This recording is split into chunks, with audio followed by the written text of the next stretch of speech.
અત્યારે હાર્ટ એટેકના અને ખાસ કરીને સાયલેન્ટ હાર્ટ એટેકના જે કેસ છે એ ધીમે ધીમે ઘણા વધતા રહે છે. સામાન્ય રીતે આપણે એવા ઘણા વિડીયો જોયા હશે જેમાં વ્યક્તિ આરામથી નાચતો હોય છે અને અચાનક જ તેને હાર્ટ એટેક આવી જાય છે અને તે ઢળી પડે છે અને આને જ કારણે તેનું મૃત્યુ થઈ જાય છે.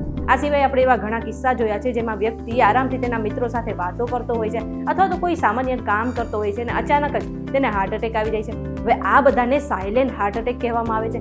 સામાન્ય રીતે જે સાયલેન્ટ હાર્ટ એટેક છે એ આવતા પહેલા આપણા શરીરમાં થોડા લક્ષણો જોવા મળે છે અને આપણું શરીર આપણે થોડા સંકેતો પણ આપે છે, પરંતુ આ સંકેતો આટલા બધા હળવા હોય છે, આટલા બધા નોર્મલ હોય છે કે આપણે તેને ઇગ્નોર કરી દેતા હોય છે. તો આજના વિડીયોમાં એ જાણી લઈએ કે સાયલેન્ટ હાર્ટ એટેક આવતા પહેલા આપણું શરીર આપણે કયા પ્રકારના 5 સંકેતો આપે છે. તમે આવી ગયા છો VTV ડિજિટલ પર ને મારું નામ છે મેઘા. હવે આ સાયલેન્ટ હાર્ટ એટેકના જે લક્ષણો છે એને જાણતા પહેલા એક કામ કરો કે પ્લે સ્ટોર પર જઈને તમે મારી એપ્લિકેશન ડાઉનલોડ કરી લો. હવે અત્યારે જે છે અત્યારના સમયમાં ખાસ કરીને કોરોના બાદ વ્યક્તિમાં અને કોઈ પણ લોકોમાં જે હાર્ટ એટેકનું પ્રમાણ છે એ ધીરે ધીરે વધી રહ્યું છે. સાથે જ સાયલેન્ટ હાર્ટ એટેકનું પ્રમાણ પણ ધીરે ધીરે વધી રહ્યું છે. પહેલા તો એવું હતું કે ચોક્કસ વયજૂથ પછી જ જે છે આપણે હાર્ટ એટેક આવતો હતો, પરંતુ અત્યારે તો એવી પરિસ્થિતિ ઊભી થઈ ગઈ છે કે નાના બાળકોને અને યુવાનોને પણ આ સાયલેન્ટ હાર્ટ એટેક પોતાનો શિકાર બનાવી રહ્યું છે. હવે સૌથી પહેલા આપણે એ જાણી લઈએ કે આ જે સાયલેન્ટ હાર્ટ એટેક છે એ શું છે. એ સૌથી વધારે આપણી કોરોનરી ધમની છે ને તેને અફેક્ટ કરે છે અને આને જ કારણે આપણે સાયલેન્ટ હાર્ટ એટેક આવે છે. ખાસ કરીને એવું કહેવાય છે કે તમારા શરીરમાં જ્યારે કોલેસ્ટ્રોલનું પ્રમાણ વધી જાય છે ત્યારે આ કોલેસ્ટ્રોલ તમારી કોરોનરી ધમનીમાં જે છે એ ચોંટી જાય છે અને એને જ કારણે આપણા હૃદય સુધી પૂરતા પ્રમાણમાં લોહી નથી પહોંચતું અને આને જ કારણે આપણા હૃદયમાં ઓક્સિજનની પણ ઉણપ થાય છે અને આ જ કારણે આગળ જતા સાયલેન્ટ હાર્ટ એટેક આવે છે. તો સાયલેન્ટ હાર્ટ એટેક આવતા પહેલા આપણું શરીર જે છે આપણે 5 પ્રકારના અલગ અલગ લક્ષણો અથવા તો સંકેતો આપે છે કે તમને આગળ જતા હાર્ટ એટેક આવી શકે છે, પણ આપણે આ સંકેતોને ઓળખી નથી શકતા કારણ કે આ જે સંકેતો છે એ ઘણા નોર્મલ અને હળવા હોય છે અને આપણે તેને ઇગ્નોર કરી દેતા હોય છે.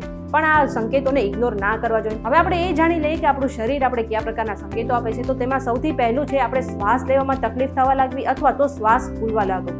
હવે સામાન્ય રીતે તમે જોયું હશે કે જો તમે થોડું પણ ચાલી લો અથવા તો બીજું પણ થોડું ઘણું કામ કરી લો, થોડું ફિઝિકલ એક્ટિવિટી કરી લો તો તમારો જે શ્વાસ છે ફૂલવા લાગતો હોય છે.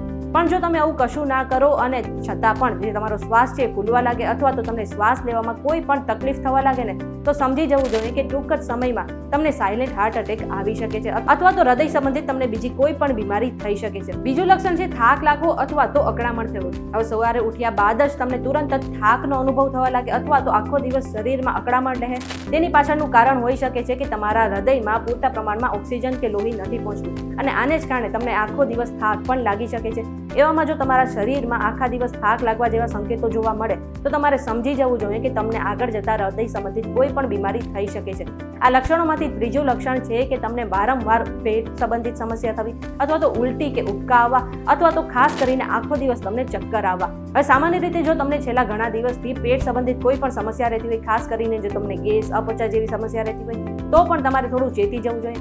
એટલું જ નહીં, જો સાયલેન્ટ હાર્ટ એટેક આવતા પહેલા તમારા શરીરમાં ઉલટી અને ઉબકા જેવા લક્ષણો પણ જોવા મળે છે અને ખાસ કરીને જો તમને આખો દિવસ ચક્કર આવતા હોય અથવા તો તમે બેઠા બાદ તુરંત ઊભા થાવ એ સમયે તમને ચક્કર આવવા લાગે તો તમારે સમજી જવું જોઈએ કે આગળ જતા તમને હૃદય સંબંધિત સમસ્યા થઈ શકે છે. ચોથું છે છાતીમાં ભારેપણું અથવા તો શરીરમાં નબળાઈ લાગવી. હવે સામાન્ય રીતે આપણે ઘણી વખત એવું થતું હોય છે કે ગભરામણ થવા લાગતી હોય છે અથવા તો છાતીમાં ભારેપણું લાગતું હોય છે અને આપણે એમ થાય કે ગેસ છે એમ કરીને આપણે તેને છોડી દેતા હોઈએ છીએ, પરંતુ એવું નથી હોતું. આ જે લક્ષણ છે એ હાર્ટ એટેકના લક્ષણ પણ માનવામાં આવે છે. આ સિવાય જો તમે કોઈ પણ કામ કર્યા વિના અથવા તો ફિઝિકલ એક્ટિવિટી કર્યા વિના તમને અચાનક જ પરસેવો થવા લાગે તો એ પણ હાર્ટ એટેકનો સંકેત માનવામાં આવે છે.